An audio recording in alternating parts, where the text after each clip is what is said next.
और रोज रोज कलेश होना घर में अच्छा नहीं है। जिस घर में कलह होती है उस घर में भजन कभी नहीं हो सकता। रोज रोज की कलह अच्छी नहीं, इसीलिए सुनुति ने राजमहल छोड़कर जाना उचित समझा और वो जंगल में एक पर्णकुटी बनाकर रहती हैं। सवा शेर जो रोज राजमहल से आते हैं, जिन्हें पाकर वो अपने जीवन का निर्वाह कर रही हैं। धीरे धीरे ध्रुव जी बड़े होने लगे। संतों के संगति में, सत्संग में ध्रुव जी का लालन पालन हुआ। एक बार खेलते समय किसी ने ध्रुव जी से कह दिया, अभागा है तू, इतना अभागा कि तेरे जन्म लेते ही तेरे पिता ने तुझे त्याग दिया। तेरी माँ महारानी होते हुए भी जंगल में जीवन यापन करती है।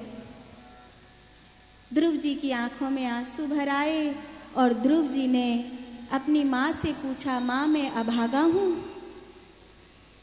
सुनुति कहती है, नहीं, अभागे तो वो होते हैं जो भगवान का भजन नहीं करते। जो भगवान का भजन करते हैं वो अभागे नहीं होते। महादेव ने कहा था, सुनहु उमाते लोग अभागी, हारी तजी होए विषय अनुरागी। पार्वती, वो लोग अभागे हैं जो भगवान को छोड़कर विषयों में अनुराग करते हैं। तू अभागा नहीं है बेटा, तो मैं पिता की गोद में बैठने का अधिकारी हूं। हाँ, संसार के पिता की गोद तो सबको मिलती है, तुझे तो परम पिता की गोद मिलेगी, तुझे तो परमात्मा की गोद मिलेगी। एकदा सुरचे पुत्रम अंकम आरोप्य लालयन, उत्तमम नारुरुख्यंत्रम ध्रुवम राजाभिनंदिताः। एक दिन ध्रुव जी ने राजमहलों में प्रवेश कर लिया और अपने पिता की गोद में बैठने के लिए लालायित होकर के भीतर की ओर बढ़ते ही चले गए। इतने तेजस्वी बालक हैं कि किसी ने उनको रोका नहीं, लेकिन भीतर पहुंचते पहुंचते सुरुचि ने हाथ पकड़कर खींचा कि बालो असीवतनात्मानं मन्य स्त्री गर्भ संवृतम नूनम वेद भगवानस्य दुर्लभे अर्थे मनोरथः। दासी का पुत्र होकर राजगद्दी पर बैठने की हिम्मत दिखाता है तू। ध्रुव जी ने आंखें सजल करके अपने पिता की ओर देखा और कहा, राजगद्दी पर बैठने नहीं आया हूं, अपने पिता की गोद में बैठने के लिए आया हूं। राजगद्दी आप ले लो, मेरे पिता का प्रेम मुझे दे दो। उत्तानपाद की आंखों में आंसू आ गए, क्योंकि हर एक बेटा बेटी ऐसे ही देखने के लिए मिलते हैं जो अपनी संपत्ति पूछते हैं कि मेरे हिस्से में क्या है, मेरे हिस्से में क्या रख छोड़ा है।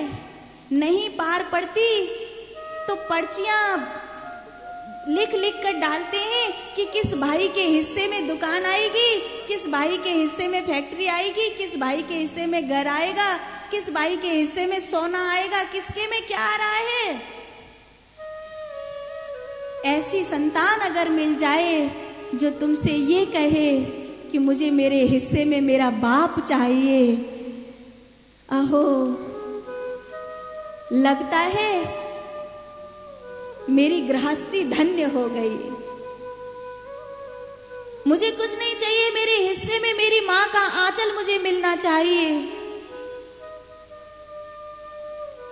ध्रुव जी ऐसी ही संतान है जिसने राजगद्दी नहीं मांगी, जिसने अपने हिस्से में मां का आंचल और पिता का प्रेम मांगा। इसलिए राजा उत्तानपाद की आंख में आंसू आ गए कि ऐसा बेटा है मेरा जो राजगद्दी को छोड़कर अपने हिस्से में मेरा प्रेम मांगता है। ऐसे पुत्र को उठाकर अपनी छाती से न लगा लूं। अहो, लेकिन सुरुचि ने जब इशारे से मना किया, राजा के हाथ पीछे खसक गए और ध्रुव जी ने उसी समय कहा, मुझे अब इस पिता की गोदी में नहीं बैठना। मेरी माँ कहती है कि मेरे लिए परम पिता की गोद है, मैं उस पिता की गोद में जाकर के बैठूंगा जिसने मेरे लिए अपने हाथ पीछे खींच लिए। अब मैं उस पिता की गोद में, अब उस राजगद्दी पर नहीं बैठूंगा। मैं नान्य दत्तम अभिप्सामि स्थानम बस्वकर्मणाः इच्छामि तदहम स्थानम यतन्ने प्राप पिता मम। आपने कहा मैं दासी का बेटा हूं। सच तो ये है कि मैं इस राज्य की बड़ी महारानी का बेटा हूं, पर फिर भी मेरी माँ कहती है कि हम सब भगवान के दास हैं। अगर इस नाते मैं दासी का पुत्र हूं तो मैं भगवान का दासानुदास हूं, मैं खुश हूं। पर निश्चिंत रहो, ध्रुव उस राजगद्दी पर बैठेगा जिस पर न ध्रुव के सिवा कोई बैठा हो और न कभी ध्रुव के सिवा कोई बैठेगा। उस राजगद्दी पर बैठूंगा मैं। ऐसा कहकर ध्रुव जी चले आए। अपनी माँ के पास आकर बहुत देर तक रोते रहे। तो सुनुति ने ध्रुव जी को लाड़ लड़ाने की बजाय उल्टा डांटा।